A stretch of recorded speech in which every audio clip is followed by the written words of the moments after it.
Good afternoon and welcome to the Ausnet Services Solar Flexible Exports Trial webinar hosted with SwitchDin. My name is Gabriel Wong. Thank you for joining us today. Just a couple of housekeeping rules. First of all, this session is being recorded and it will be available after the event to all attendees.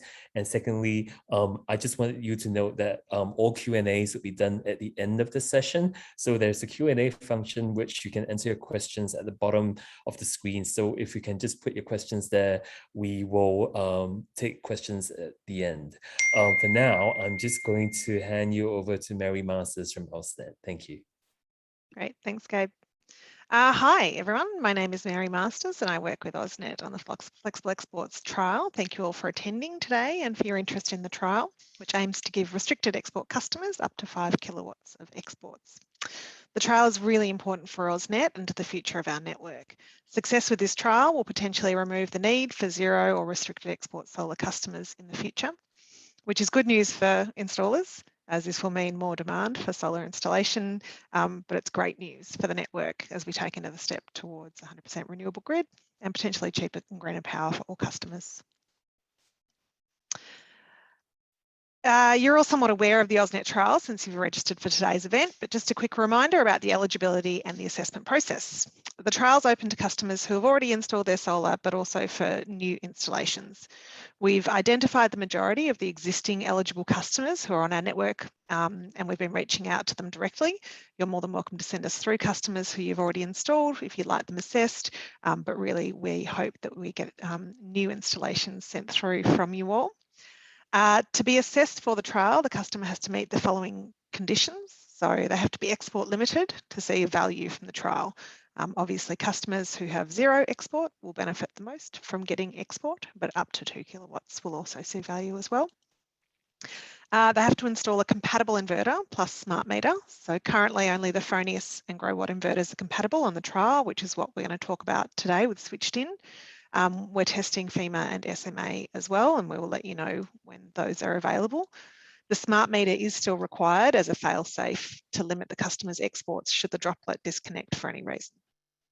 You have to install a SwitchDin Droplet, which is the export limiting device, which the guys will tell us all about today, and have an internet connection for that. And to get the most value from the trial, customers should install their solar no later than March next year. We had said the end of this year, but COVID got in the way of all of these things.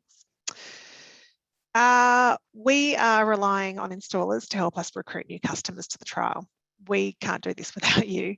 The process for submitting your customers for assessment is that you can either do this through the expression of interest online, or you can just send the customer information directly through to our trial email address, which is up on the screen now. If you have a large number of NMIs that you'd like us to check, then email is probably the best method. Once the application is received, there's a two-stage assessment process. We export the customer's data from the Ausnet online pre-approval tool. We overlay it with an algorithm which assesses whether there's any potential capacity on the customer's local network based on the previous months of data. This initial assessment is quite quick. If this customer assesses the initial assessment, they're then sent on for a technical assessment where a real person looks at the power quality, health of the substation, checks the risk to the network of including this customer on the trial, and also confirms the value for the trial to take for the customer to take part in the trial. Once the customer is confirmed as eligible, we send out a confirmation of eligibility to the applicant. If the application has come through installers such as yourselves, then we're relying on you or your support to kind of champion this trial as a great option back to your customer. We know that sometimes this means they have to consider a different type of inverter to what they were originally considering, or that it might make it all a little bit more expensive as well. Once we've received confirmation that the customer's happy to progress with being part of the trial, we send out a letter of offer. And once that's signed, we give the applicant the go-ahead to connect to the trial servers.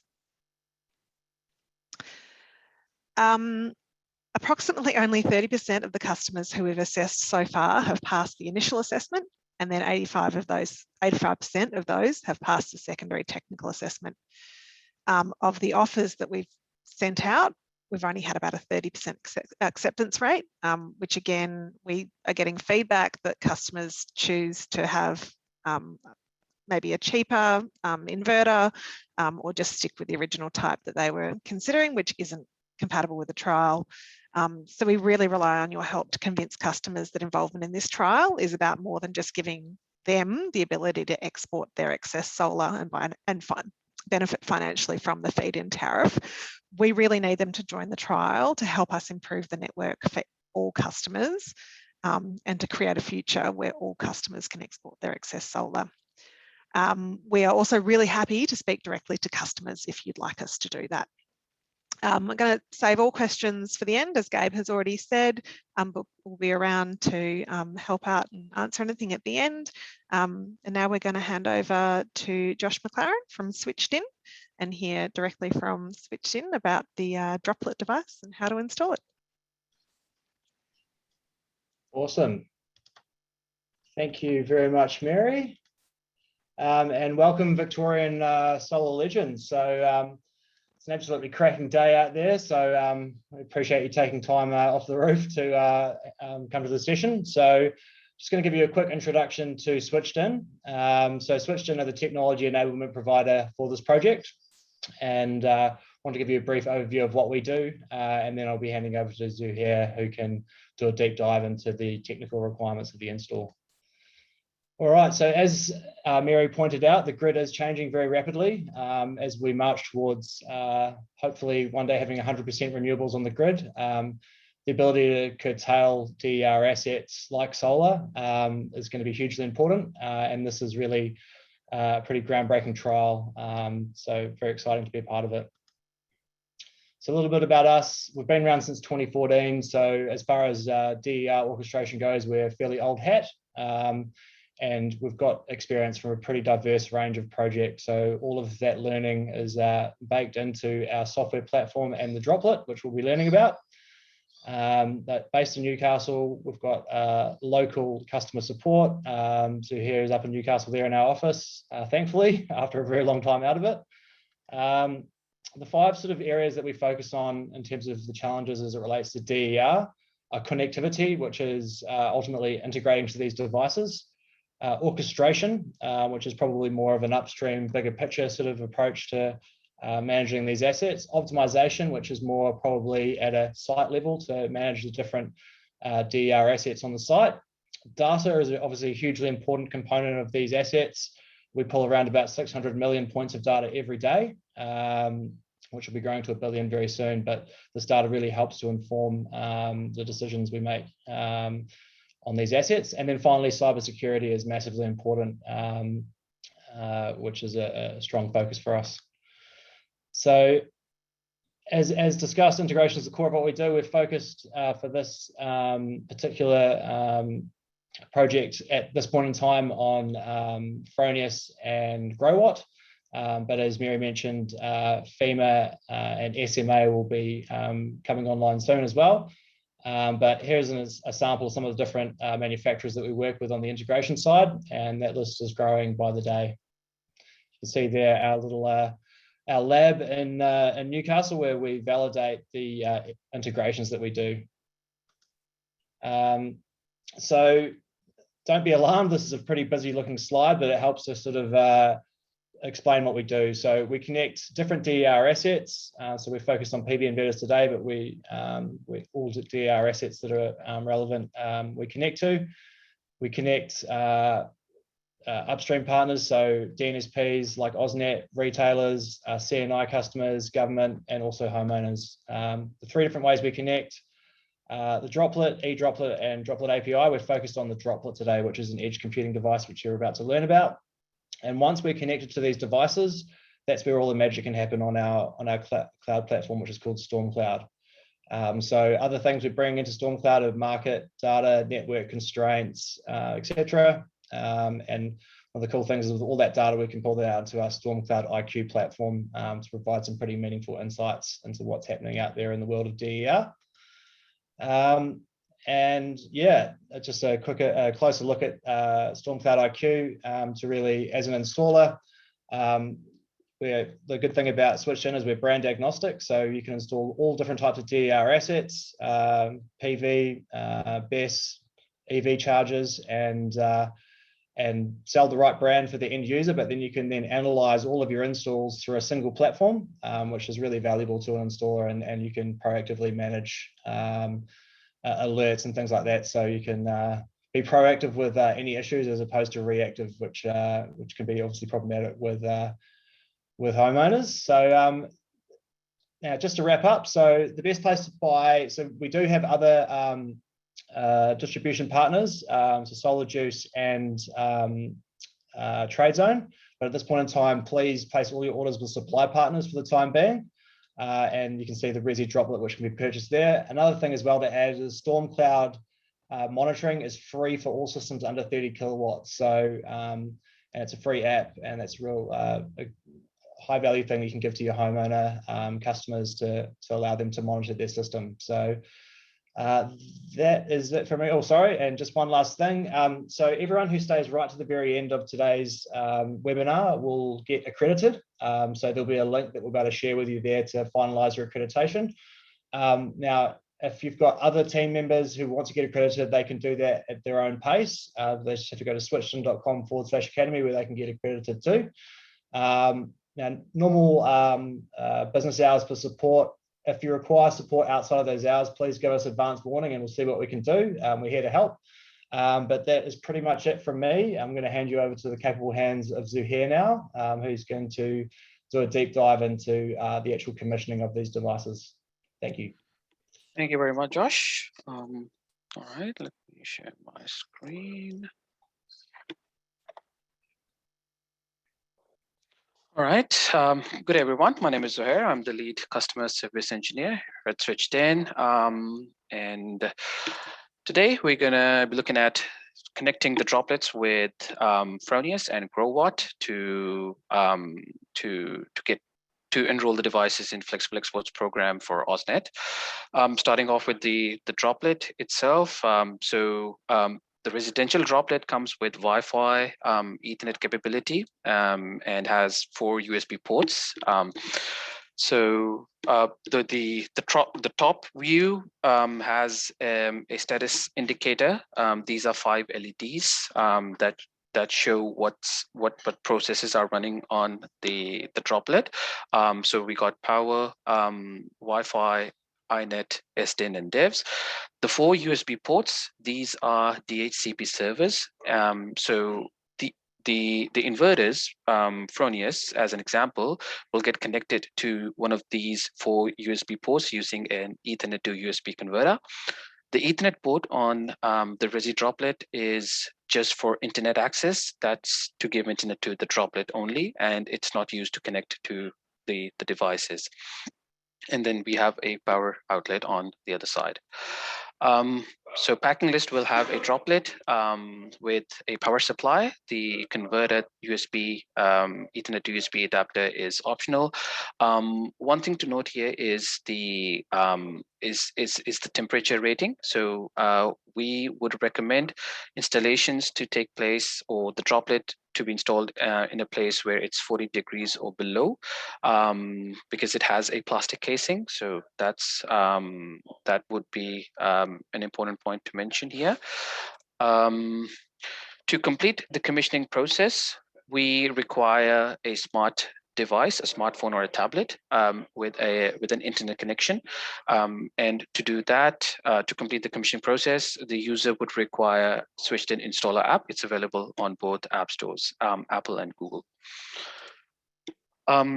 Just a quick note, Wi-Fi repeaters or extenders, the droplet doesn't like that. The reason for that is the extenders, they tend to mask the MAC address. So the droplet won't be able to discover the Fronius inverter on the network if there is a repeater.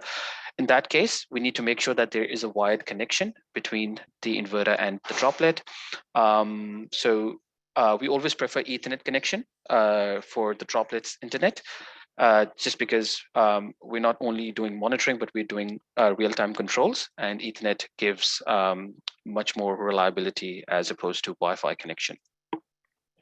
Powering up the droplet comes with a regulated 5 volts 2 amps power supply. And yeah, so the device that the user would need it needs to have an internet connection to complete the commissioning process.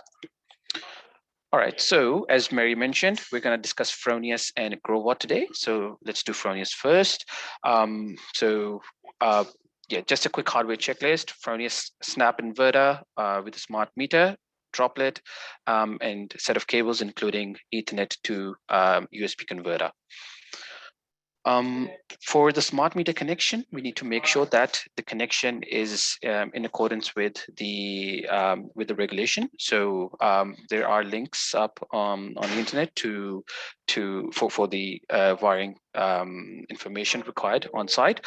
The droplet will automatically pick up everything as long as the physical connections on site are good. So yeah, the user will need to make sure that the meter is connected as per the regulations. On the inverter side, the droplet connects with the device using a protocol called Modbus. In this case, it's Modbus TCP for Fronius, and it uses port 502, which is the default Modbus port. So on the Fronius, the user would need to make sure that Modbus is enabled and port 502 is the port that is entered in the settings. So this is a snapshot of the web server of a Fronius inverter. So within Modbus settings, the user would be able to select TCP and make sure 502 is entered, and inverter control via Modbus is checked. Click this tick button here to save the settings. Once that's done, we need to set a fail-safe on the inverter. So this is a scenario where the droplet loses comms with the inverter. That's where we need to specify a set point to what the inverter will ramp to. So instead of ramping the device down to 0, a user can put in a value and the inverter will then ramp down to that particular set point. So the recommendation is to use the dynamic power reduction. It's available in the DNO editor. It's the same web server, same login. So the user needs to make sure that they have set the dynamic power limit to limit entire system, and they can put in a value. So as in this example, it's 1500 watts or 1.5 kilowatts. As I said, this will occur only in the case where the droplet is unable to see the inverter for some reason. So it will ramp down to 1.5 kilowatts. Clicking on this tick button will save the settings. The third step in this process is to make sure the droplet has controlling access to the inverter. That is controlling via Modbus. We need to make sure, the user needs to make sure that it is set as priority 1. So in the same DNO editor, it's right at the bottom. Controlling via Modbus should be 1, whereas dynamic power reduction should be 2, which is what the user would set up in the same DNO editor. Clicking on this icon here will save the settings. Once the inverter configuration is done, the user will be able to physically connect the devices. So there are 2 main options to connect Fronius with the droplet. Option 1 is to have a wired connection from the inverter to the droplet using Ethernet to USB converter. So from the Ethernet port on the RJ45 port on the inverter to the converter into one of the USB ports on the droplet. The droplet will then get connected to the internet either wired or wireless. And by the way, this would be the preferred option. Option 2 is to connect via the network. So the inverter will get connected to the network, the router, and the droplet will get connected to the same network, either wired or wirelessly. I should add one more thing. In this setup, the user needs to make sure that the network and subnet for the inverter and the droplet is the same. If the subnet is different, then the droplet won't be able to see the inverter, hence it won't be able to discover or configure the device. As I said before, if there is an extender on site, we need to make sure that it's not in between the droplet and the inverter. The best case scenario is to not have an extender on site. And if there is one, we need to make sure that there is a wired connection between the inverter to the droplet. That is from the inverter's Ethernet into the converter and into the droplet's USB. All right, moving forward to GrowWatt connection. So GrowWatt uses a different protocol.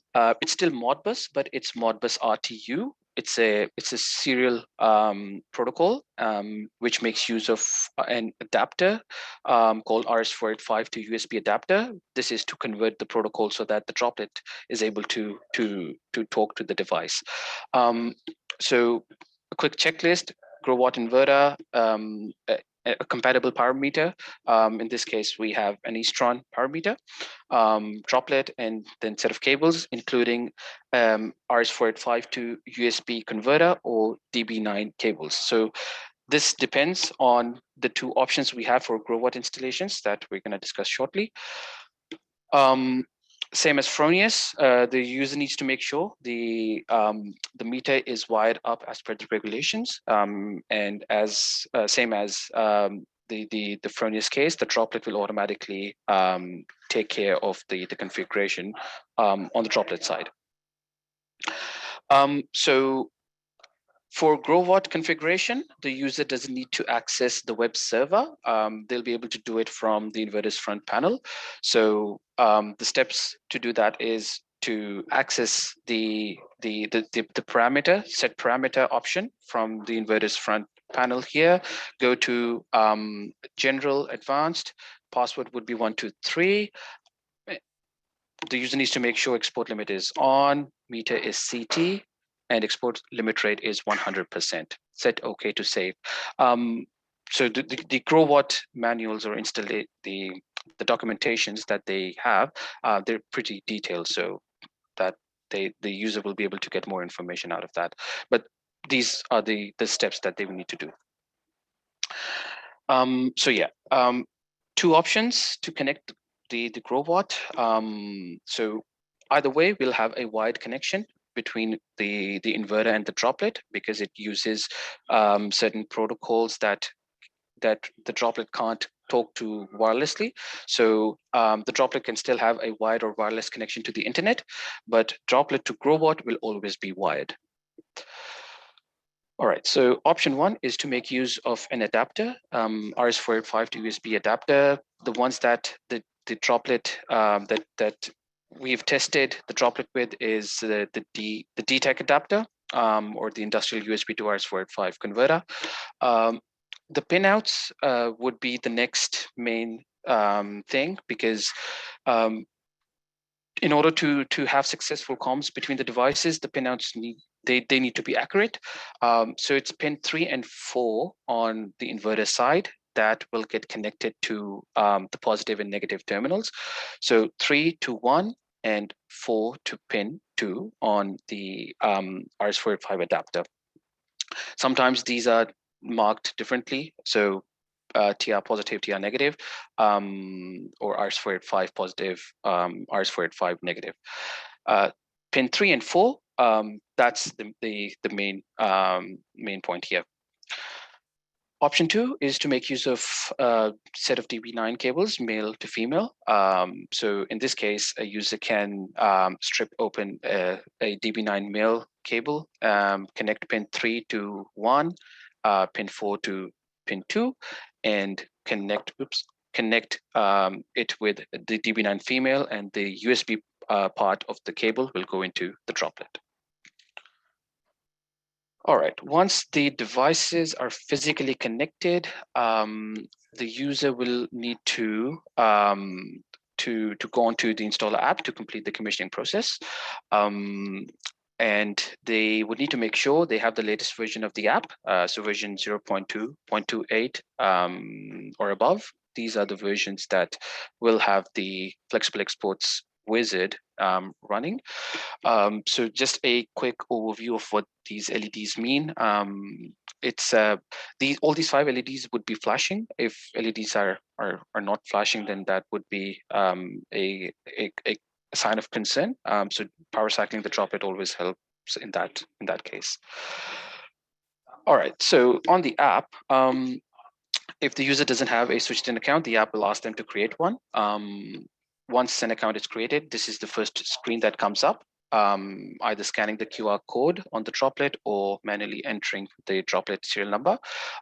Scanning the QR code will take the user to the next page, which would be to either add the droplet to an existing portfolio or to create a new one.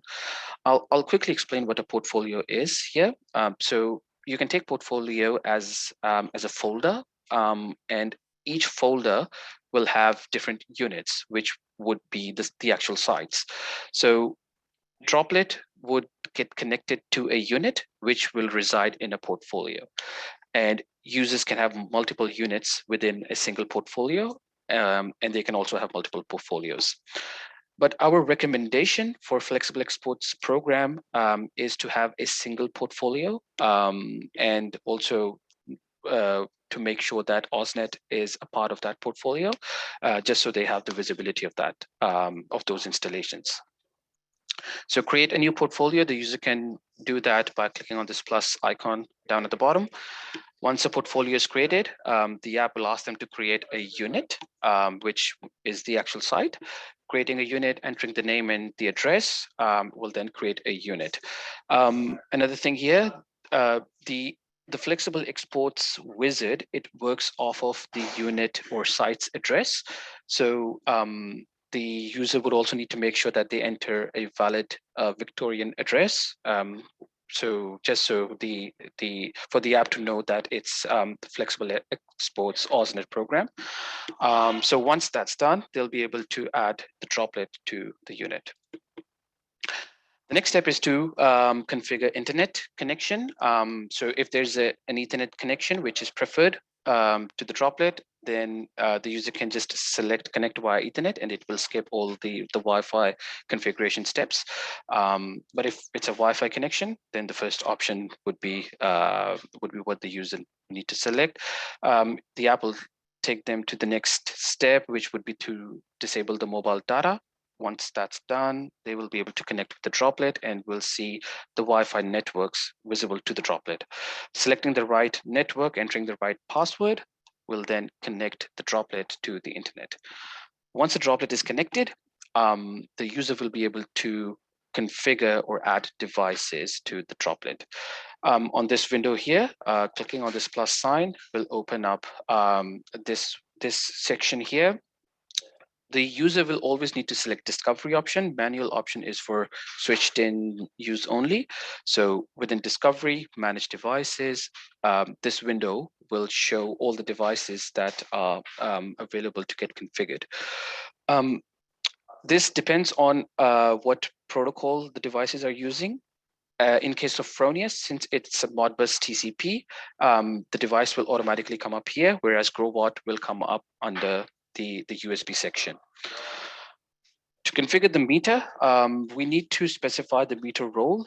This is to let the droplet know where the meter is connected. And there are a few options in the drop-down menu. The user can select if it's either on grid side, load side. Once that's done, they will be able to configure the meter clicking on the blue spanner icon. As I said, for Fronius Inverter, it will automatically come up on this page as discovered, and it will show the model number, serial number, just so the user double checks if it's the right device. Clicking on the spanner icon will then configure the inverter. In case of GrowWatt, there is an additional step.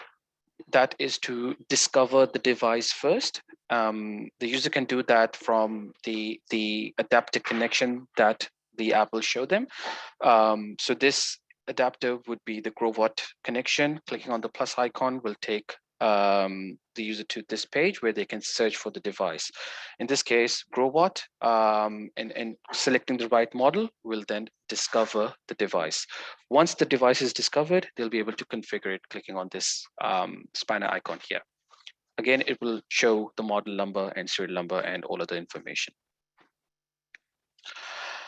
All right, so once the devices are configured and also provided the unit has a Victorian address, the app will show the user if they want to run a flexible exports program. Clicking on flexible exports program, Ausnet will take the user to the next page, start entering the right NMI, will then configure the devices or register the devices with flexible exports terms. At the very last step, these are the two ticks that the user would need to look for: connected and registration. Both, if there are green ticks next to both of these entries, that means that the devices configured are now connected with flexible exports terms. Clicking on done will finish the process. So this is an overview of how a unit looks like.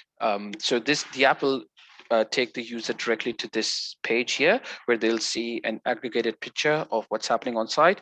They'll see summed up PV, load, battery, grid measurements. In the stream tab, the user will be able to see device-wise measurements. So all the measurements coming from all the devices configured will show up here. They can add the end customers to their site or unit within the SwitchDin portal. They can do that from settings, users, and then invite a new user by clicking on this plus icon here. The app will ask them to enter in the user's email and selecting an access level. Basic access level will give monitoring access only, whereas analytics access level will also give the end customers access to equipment tab here. So they can select, a user can select this from the drop down here. For new users creating new portfolios, they would need to add Ausnet to the new portfolio. This is one time only, which would be the first time installation. So same as units, the users can add Ausnet to a portfolio from portfolio level, settings, users, and then add Ausnet email address and give the portfolio manager analytics access bundle.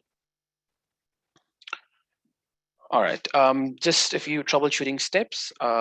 So as mentioned before, if the LED indicators, they are a good way to see what's happening with a droplet. If there are no LEDs, then power cycling a droplet helps. There are two tiny LEDs inside the droplet case. If a user can't see those LEDs, then that could mean that the droplet software is corrupted. So in that case, SwitchDin support will be able to help to be able to help the end customer. So if the droplet is unable to discover the Fronius inverter, it's always good to check if the inverter's Modbus is configured, port 502 is open, or if the network on site is all good. That is, both droplet and Fronius are connected successfully to the network. If the droplet is unable to connect to the network, then a good check is to make sure that on-site network is all good.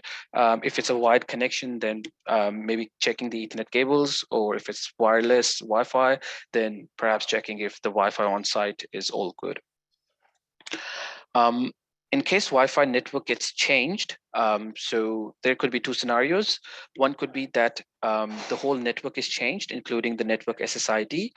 In that case, the droplet will automatically go into hotspot mode, and the user will be able to configure new Wi-Fi network by using the installer app and following the same process as before. In case the password is changed and SSID remains the same, that's where we will need to delete the password saved on the droplet. We haven't added that functionality yet on the front end, and SwitchDin support can help the user to delete the Wi-Fi network. So once that's done, the user will be able to configure the new network with a new password using the same process. A Fronius specific scenario. So in case Fronius inverter ramps down after commissioning, it's a good check to see if the NMI entered was correct, and deleting and re-adding the device could help in that case. So as Josh mentioned, we have a local support team. We have a dedicated team of engineers who work on the support desk. You can send us an email which raises a ticket in our system, which is the preferred way.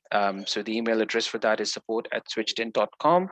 And the basic information we would require is droplet ID, how are the devices connected, and what's a basic explanation of what the issue is. They can also call us on our support desk number here. And that is it from my side. I bet there'll be a lot of questions. Yeah, so we're taking questions now. So if you've got any questions, please type them in the Q&A function. We have some questions in the queue right now. And the first one would be actually coming from Matthew. So do installers get paid to install these units for the trial? Do you want me to take that one? Yes. So for new customers coming onto the trial, it's expected that they are keen to join the trial and they will pay for the cost of the SwitchDin Droplet, and that the installer will include that within the full installation cost. So, yep, we aren't paying, the customer is paying, and hopefully they'll recoup some of that through the exports received throughout the trial. Yeah, wonderful. The next question is from Vincent. If the customers wish to participate in the trial and they need another inverter other than that's what's been mentioned, do they need to purchase another inverter? How much is the SwitchDin device? I think I can take that one. So at this stage, it's only the inverters that I've looked at today. So the GrowWatt and the Fronius. Other inverters will be coming online and available to be used in the trial.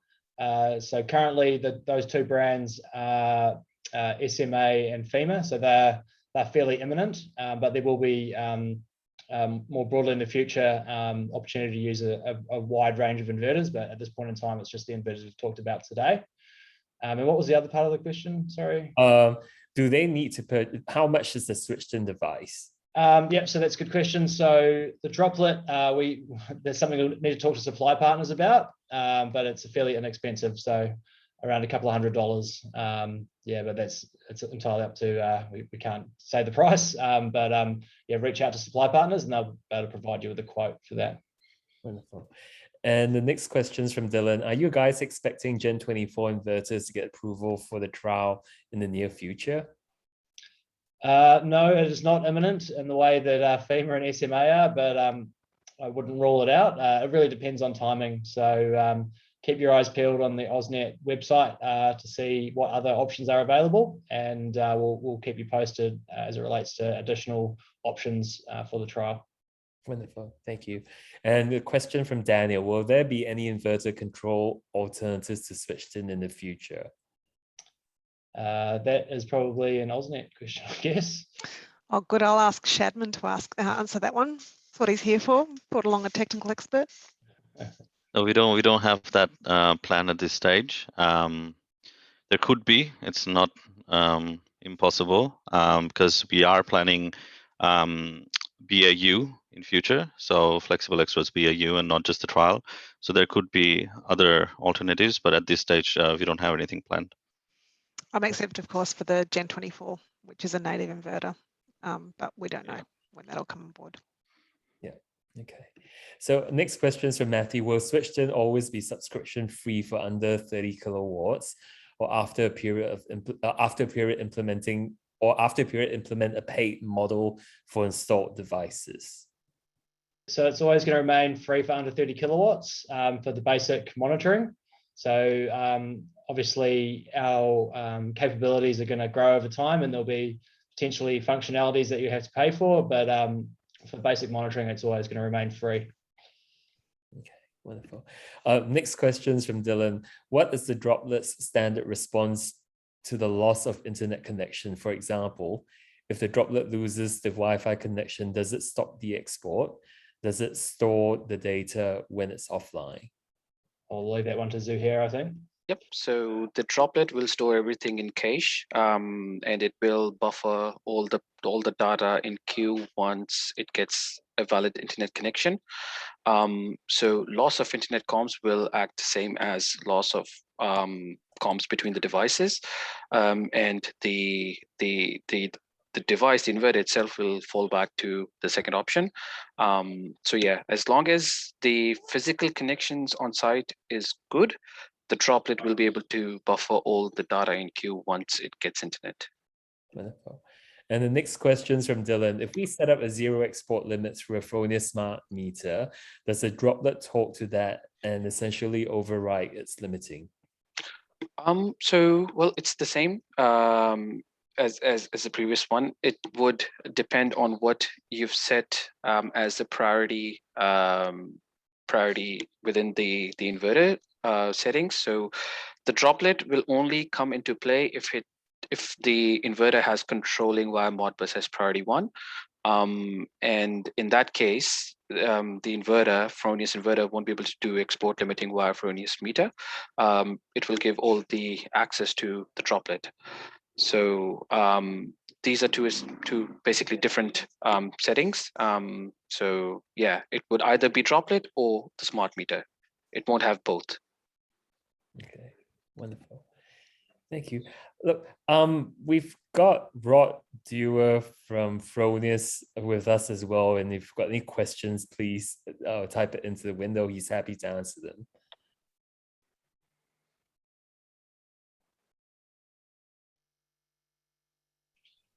Do we have any further questions from the attendees? I think everyone's keen to get out there and enjoy the end of the spring day. Awesome attendance. Thank you so much for joining, everyone. And as Zuhair pointed out, the best way to lodge any sort of tickets is just support@switchdin.com. Keeps it nice and simple. We're here to help. And I suppose keep your eyes peeled for any updates from Ausnet as it relates to additional inverter options coming online. Happy installing. I think just as a bit of housekeeping before you head off the webinar today, can you please complete this form, which is switchdin.com/Ausnet21. That's so you can get your SwitchDin accreditation today. Yeah, thanks for pointing that out, Gabe. So yeah, if you just chuck that into your URL, it should take 30 seconds. Just put your details in there, and then you'll receive prompts to finalize your accreditation. Thanks for that, Gabe. Yeah. Sorry, I've got one question. I think there was a question from Nick. Yeah. Let's see if we'll just wait for 1 minute.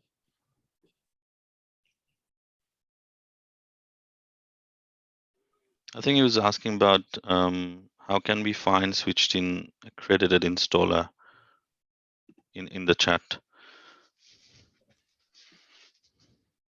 How can you find one? That's a very good question, actually. So we don't publicly list our accredited installers. One way to find an accredited installer is just find an installer and get them to get accredited. So we've got a self-paced e-learning platform, so switchdin.com/academy, and it should take under an hour, and that takes you through commissioning 101, and then you'll get your accreditation that way. So that's probably going to be the fastest way. I don't know if we have any plans to share our accredited installer list publicly at this stage, but that's a good question, which I can ask the team if we're looking into. Yeah. Wonderful. Do we have any further questions from the floor? I think another question might have come up there, Gabe. Q&A. Yeah. Call AEM. No. Do we have any further questions from the floor? I'd probably just like to add as well, guys, if you're interested in finding out about SwitchDin more broadly, it's a great point of difference. Outside of this trial, there's a lot of other value that the droplet and the SwitchDin platform can bring. So if anyone's interested, please reach out, and we'd love to hear from you. But when you become accredited, you'll be updated with all of our latest news and whatnot. So you'll understand some of the exciting technology that's coming down the pike for us. So yeah, very excited to be working with you. Right. Well, we've got some questions coming in now. So this is from Neil. I have 0 export customer that failed the initial assessment. What is the criteria? Criteria is very technical. It's based on the number of customers installed, the number of, the amount of solar export already on a phase group, on a substation, on the quality of the power in that substation. And there's a technical, an algorithm that our engineers have developed to make that initial assessment. It doesn't mean that the customer may not be able to get some export if they went through a manual assessment process after the trial, but it means that just within the trial parameters, we're unable to accept the customer on the trial. Okay, thank you. And the next question is from Hamid. On what criteria is Ausnet assessing a site to be eligible for this trial? Yeah, so everything. So we are exporting months of actual data from that customer's network to see exactly what is going on. So to see exactly who else is exporting and when and what kind of capacity there is. It's all done by very intelligent and technically accomplished people, not me. Ausnet's put a lot of work into the development of assessing the criteria for the eligibility, because this trial is really important to us and the success of this trial is really important. So yeah, there could be a number of reasons why a customer is not accepted. But if they are accepted, it means that our technical people have had a look and gone, yep, we can have this customer going up and down on the flexible exports on our system.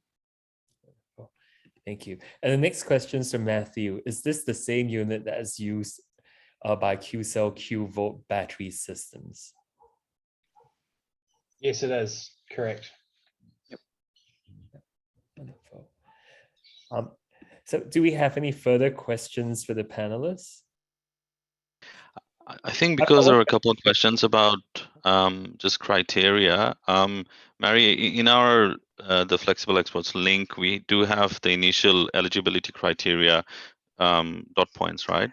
Sure, yeah, of course. Yeah. And the information that I gave at the start of the presentation as well. So the customer needs to be solar export restricted, have a compatible inverter installed within 2021 if possible. Yep. And there's a question from, sorry, go ahead. No, it's not also like SWARE customers are not eligible. That's one thing, because it's only for single phase customers. So yeah, that's probably another criteria to add to that. Yeah. And there's a question from David. What happens after March 2022? March 2022, the 12-month trial, that's when we can kind of guarantee that they'll get 12 months. And if it goes past then, we can't guarantee that they will be able to have a 12 months. So maybe it'll be 11 months or 10 months, depending on when they join the trial. It also just doesn't have as much, so it's not as much value to the customer.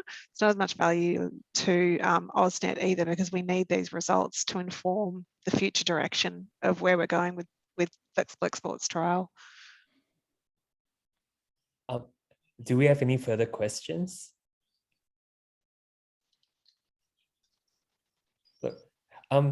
If there are no further questions, just want to say thank you for joining us today. Thank you to the panelists and Ausnet. If we will have a recording available from this webinar, and that will be sent out to you after the event. And thank you for joining us this evening. Goodbye. Thanks.